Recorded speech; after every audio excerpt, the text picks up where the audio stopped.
Damos início agora a videoaula tutorial para inserir imagens de clientes na página de Débora Barros. Ao acessar o site de Débora Barros, digitamos na barra de endereços deborahbarros.net.br/wp admin, para então chegar nessa tela aqui para fazer o login no painel administrativo do site. Eu digito aqui o usuário e a senha.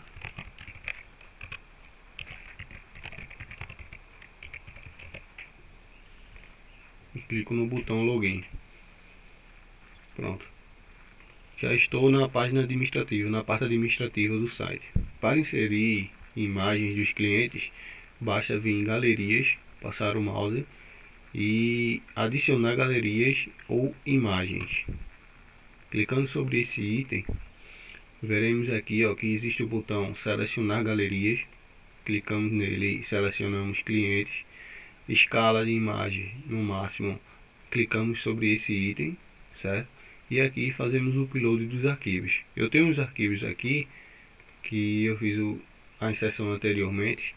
Vou estar fazendo agora para estar auxiliando nesse tutorial. Seleciono todas as imagens aqui, clico em abrir. Aqui já apareceu a relação das imagens e clico sobre o botão enviar imagem.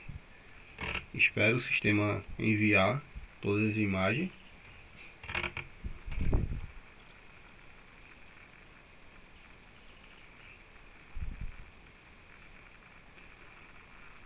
Tá agora criando as miniaturas. Eu aguardo um momento. Pronto. Aqui o sistema me retorna dizendo que 9 imagens foram adicionadas com sucesso.